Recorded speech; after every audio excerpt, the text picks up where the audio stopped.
Blog Talk Radio. Hello, everyone, and welcome to Laurie Smith on Blog Talk Radio. I'm happy to be here tonight. It is January 18th, Monday night, 9:30 p.m., and this is Child Abuse Prevention and Human Rights Abuse Prevention is Up to Us, and I'm so glad that you can tune in, and I hope you can just get some good information here. We've been talking mostly about child abuse, and especially on the evening shows, I had kind of last week been discussing some like signs of child abuse and symptoms of child abuse, and tonight we're going to continue on with that. This is a live streaming internet radio, blogtalkradio.com broadcast, and you can phone in. My guest call-in number is 917-889-3736.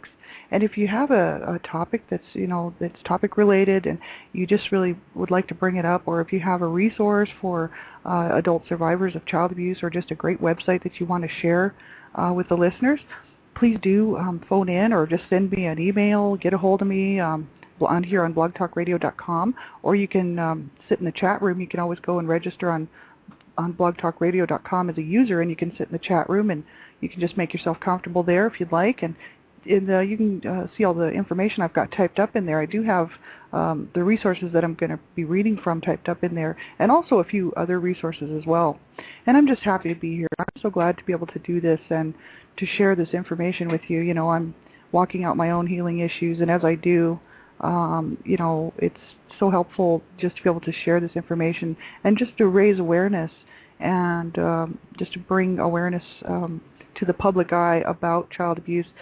People really don't like talking about child abuse. It's very uncomfortable for most people to talk about. I know for many, many years I wouldn't talk about child abuse, like my abusive past, my life in the home that I grew up in, to too many people. It would only be people that I was very, very close to who knew what was going on, just because I would show up at their house, usually after a fight with my parents and, getting abused or whatever. So they would know, but these were my young friends, and a lot of them were also abused, and so we were sticking together very closely and didn't talk to too many outsiders.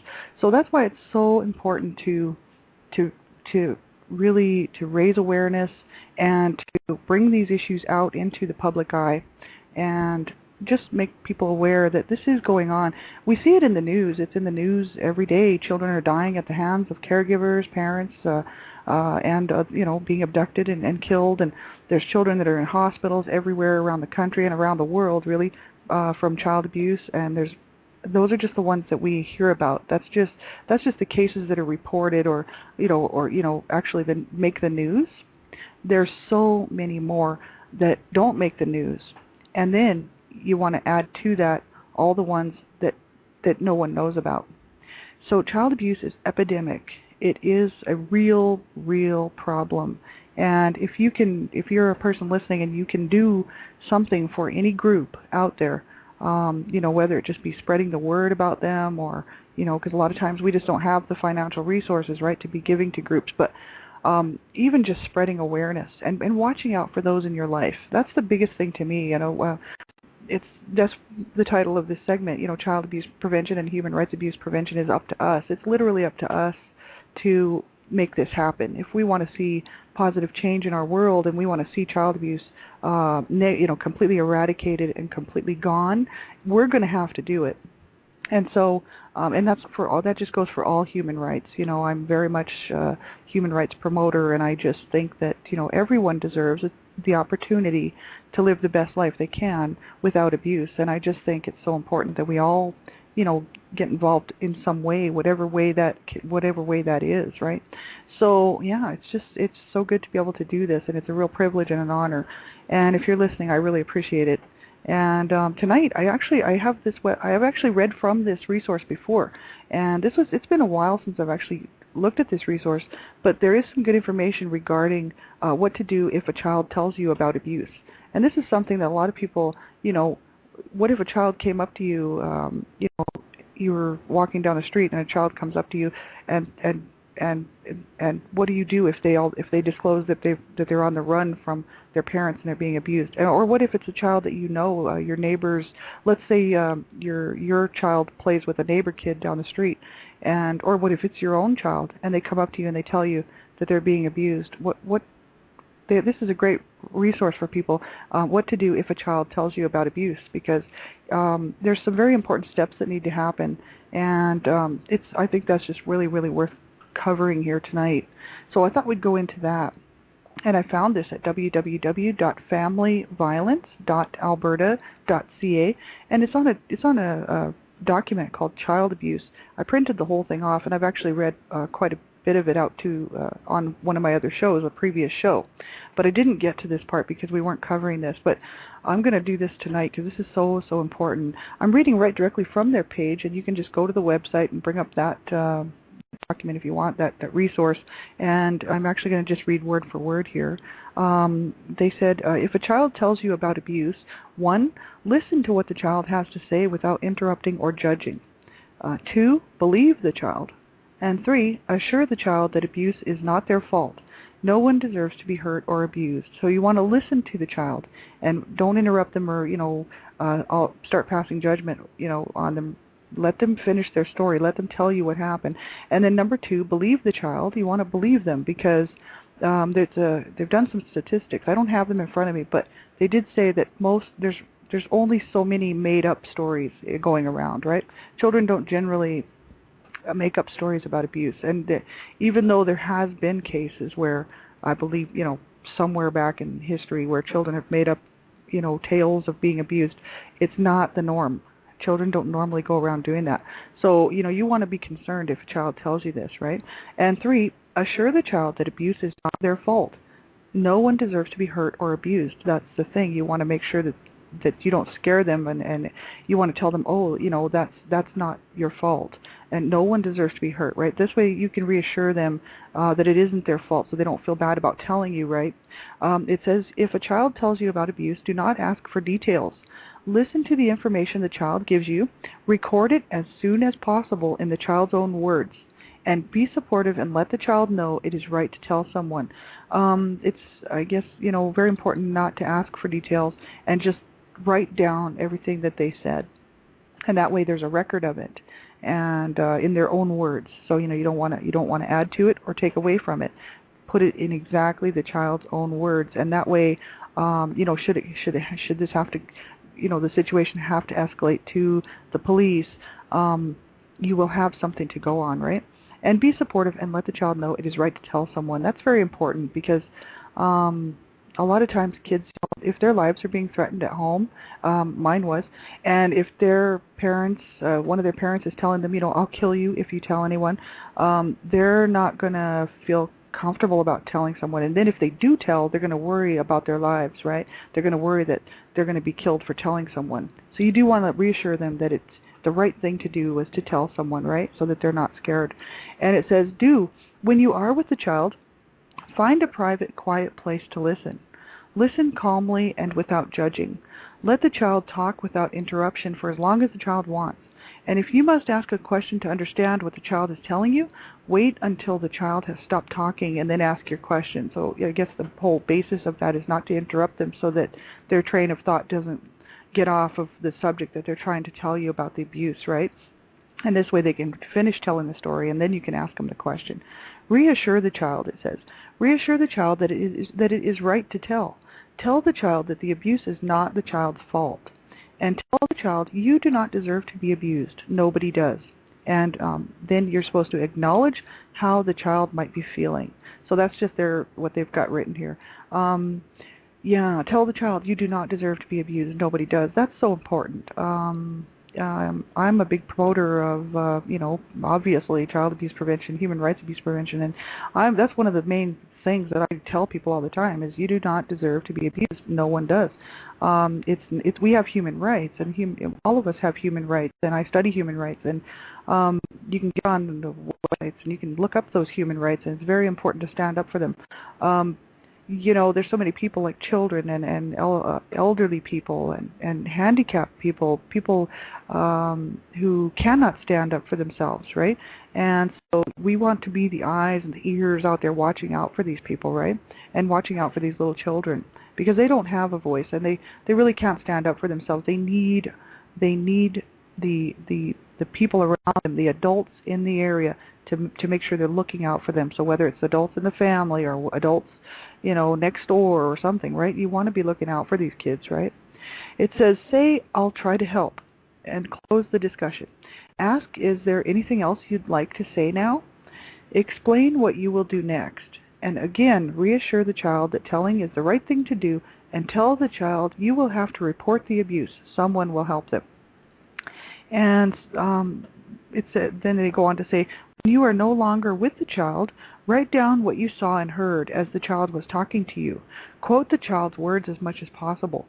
Use words that describe things you can see or hear. For example, this is an example of what you might quote and write down on a piece of paper, like after talking to a child who's disclosed that they have been or are being abused. A bruise almost covered the child's left knee, and red welts were on the child's upper left arm. You do not want to put, they have it in parentheses, not the child had been hurt, because you want to have as much detail about the abuse, if you see abuse, that you can get, right? The child said, I'm scared to go home because my dad is going to be mad at me. And that's what you would write down. I'm scared to go home because my dad is going to be mad at me. And then you don't want to put, the child seemed afraid of the father, right? You want to actually, I guess they're asking that people would be very detailed in what they're writing down. Just make sure it's very detailed. It says, keep your notes and information confidential and secure, but report immediately to authorities. You could save that child's life. If a child comes to you and says, and you can see they've visibly been abused, and even if you can't see they've been abused, let's say a child comes up to you and they look perfectly fine and tell you they're being abused, if you could save their life by making a phone call. That's how serious this is. Every day, children are dying all over the place, and it's all at the hands of people that they're in their care, and we see it all over the news. And the only way it's going to stop is when people take responsibility and actually do the right thing, and that's to make the phone call. And I don't have children, but I know if I did, I'd be on the lookout, because it's so important. It says, do not, here's some do nots that they suggest. Do not interrupt the child's story. Do not overreact in front of the child, because that might scare them, right? It says, do not show horror or anger.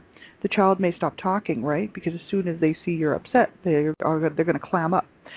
Do not make comments about the situation or the people. The child may stop talking. And, see, as soon as you start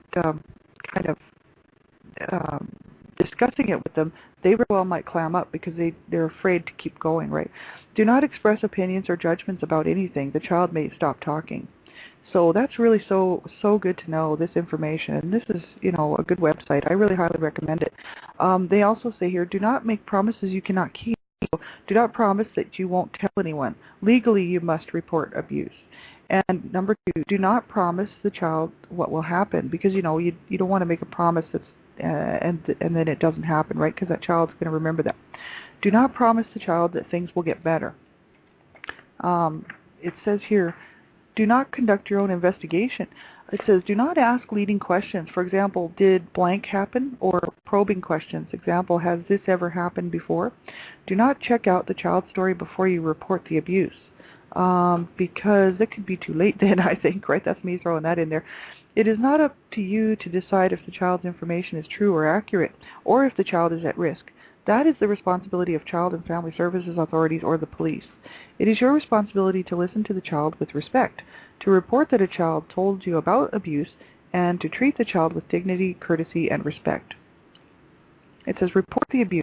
If you suspect a child is being abused or neglected by a parent or guardian, report your suspicions immediately.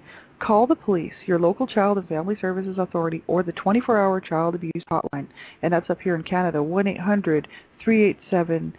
So that's 1-800-387-KIDS. That's up here in Canada. Now, I do have some down in the States, and I actually have them, and they're on a card here, so I can find that. It says if you suspect someone other than a parent or guardian is abusing a child, report your suspicions immediately to the police. Look in the emergency pages of your local telephone directory to find the telephone number of police in your area. And there is all those numbers are listed right in the front. You can see them. And, there's the child abuse hotlines, child abuse prevention lines, family violence information. There's always the kids' help phone. There's always all these great numbers there in the front of the book. And, if you get familiar with those, it'd be a lot easier to find them if you need them. It's so important. And it says, it is your, I've already read that. It is your responsibility to listen to the child with respect, to report that a child told you about abuse, and to treat the child with dignity, courtesy, and respect. And see, that's the whole issue. We all hear these horror stories, and I know that it's true. I'm positive that, some children are taken away maybe when they shouldn't be, because things happen. No system is perfect, right? But if we just left it up to that, just think how many more children would die at the hands of an abusive parent if we thought, well, we're going to break. I read that actually. There was another article I had done, found and was reading on one of the other blog talk shows not that long ago, where they were saying, what if I break up the home by reporting this abuse, or what if I ruin that child's life by reporting this abuse, and sort of thing, right? And these are questions that might go through someone's mind, like if you're a neighbor or if you're a school teacher and you just wonder if you should actually report the abuse. And the question is absolutely yes, in every case, because the amount of children dying and living through these horrific abuses, it just doesn't warrant not making the call. You know what I mean? Like, I'm sure there's one or two that get taken away maybe in error, but the thing is the majority need help, and they need our help like now. And so, I would say yes, it's very important to make the phone calls. And I've gone through quite a lot of discussion on the previous blog talk shows about the situation in our home, and I actually read about some of that on a website. I think it was helpguide.org, and they were talking about the psychological issues behind child abuse and domestic violence. When you're battered, you're born and brought up battered, you don't think like other people think. And so, as much as I loved my parents and everything, our family had lived that way for so long that when the time came for me that I could have actually reached out and actually there was a family that did step in. I actually told them that I didn't want any help because I really didn't want to be taken away from the home, and that is that's how a lot of people are. They're just not thinking clearly, right? When you're battered like that and abused, and whether it's verbal, physical, it just doesn't matter, psychological, spiritually battered down, you don't have the ability to make a good decision on that type of thing, right? So you don't want to leave that up to a kid. I always question my own decisions for not reaching out and getting help, and I know why I did it now, but I'm thinking maybe that wasn't that was not the best way to go, right? And so we don't want to leave that to leave these kids to their own demise with their abusers. It's not something that I can even agree with at all. I think everyone, if you think or even suspect or have even an inkling that a child is being abused, you must do the right thing for that child, because look at what's going on in the paper and in the news, and that's just the ones that are being reported. That's the problem.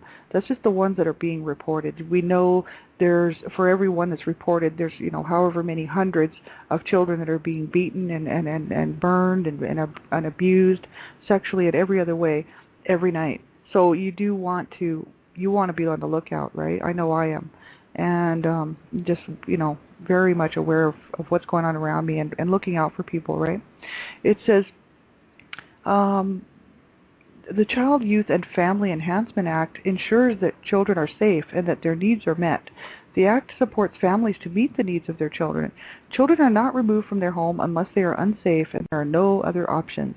The Criminal Code of Canada has rules for dealing with crimes against children, and these crimes include physical and sexual assault, other sexual crimes, and not giving the child what is necessary to live. And, these are all human rights issues too, for adults and for children as well.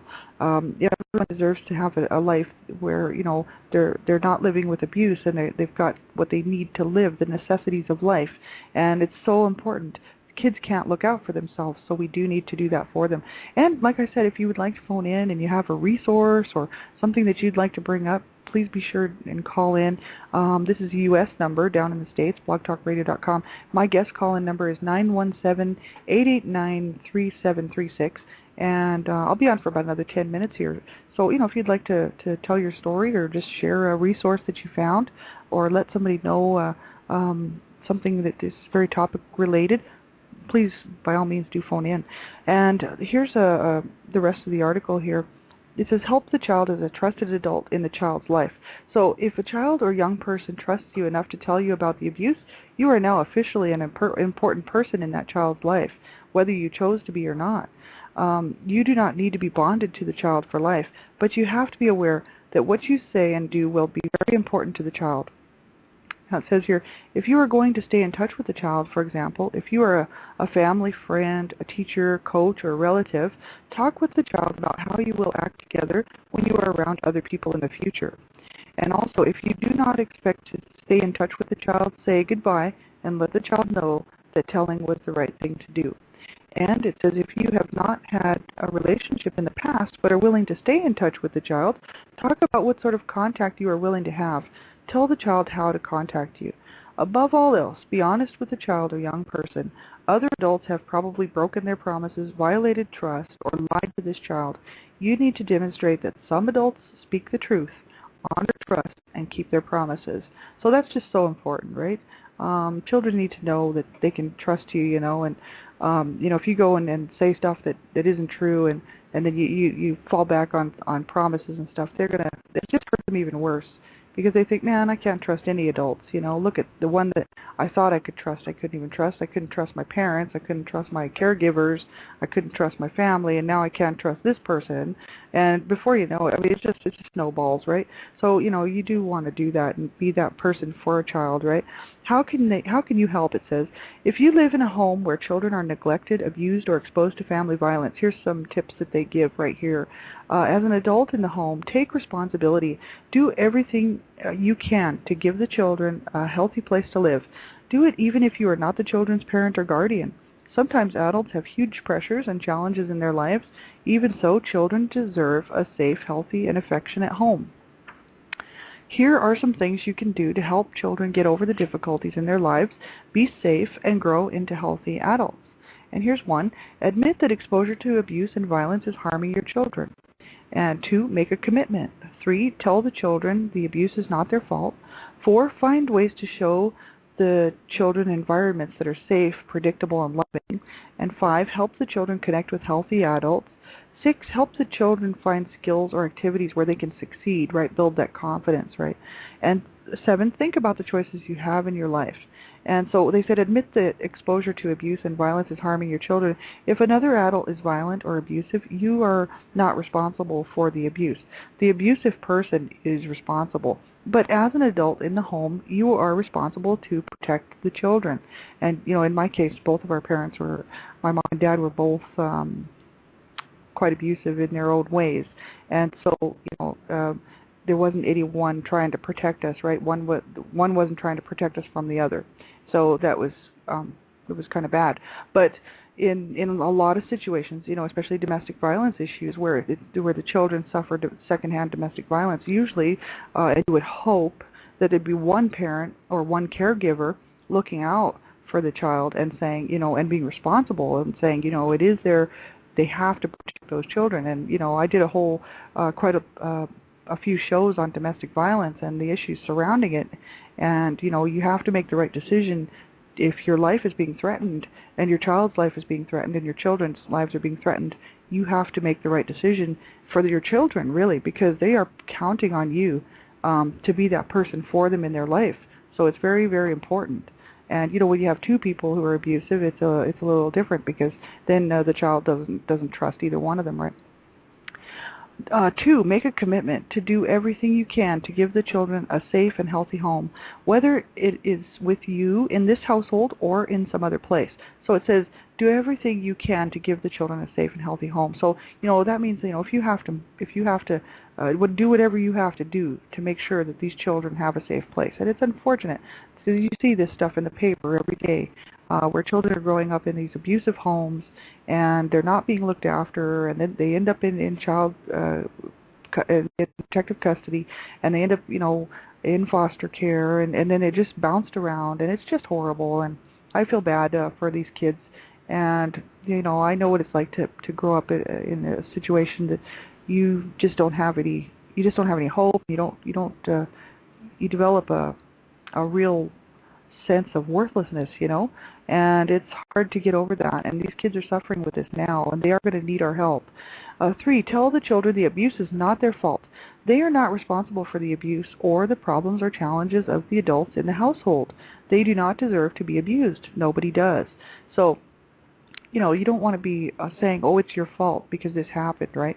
That was my mom's big thing. You're making me do this. Look what you're making me do. And she would lash out at me. And of course, I wasn't doing anything but maybe walking through the kitchen. And so, you don't want to put that on your child because they carry it with them, the physical scars and stuff. As long as they're not life-threatening, they go away. But they fade with time, and that's not. It's the whole issue. It's like, look what your parents did to you. You know what I mean? And then it becomes very psychological, and it hurts. And it's really hard to get over. And so the more we can limit, and the more the child is limited to abuse, the better. If you suspect it, make sure you make the phone call. It's just the right thing to do. And it says here, find ways to show the children environments that are safe, predictable, and loving. Children need to know that most adults are kind to one another and that most homes are safe. Children need to experience what a safe, loving, and stable home feels like. They need to see how people act in homes like that. They need to know that a home does not have to be abusive and violent. And I talked quite a lot on my Blog Talk Radio shows about that, because there was one family that I really learned a lot from just by just sort of hanging around with their daughter. And these parents were very loving people, and they loved each other, and they loved their family. It was very evident, and they loved me. They just kind of took me in, and they showed me how like a real family should behave. And then I'd go home, and I'd be right back in the midst of the mess, and it was quite a shock.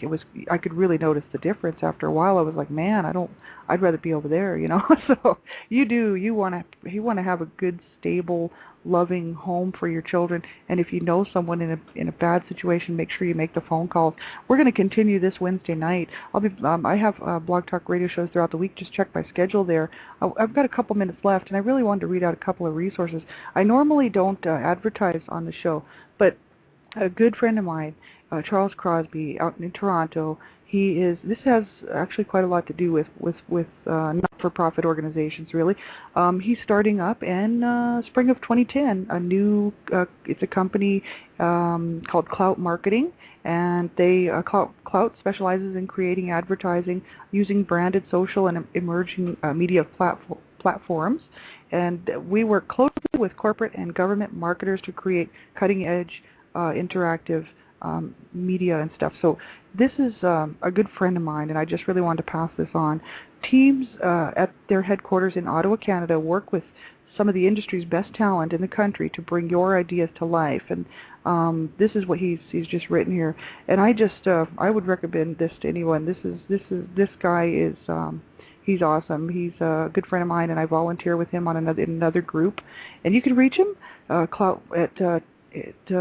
Charles at cloutmarketing.ca. You can phone him 613-294-7722, and he's also at Clout Marketing on Twitter. And you can get a hold of me if you would like some more information on Charles Crosby.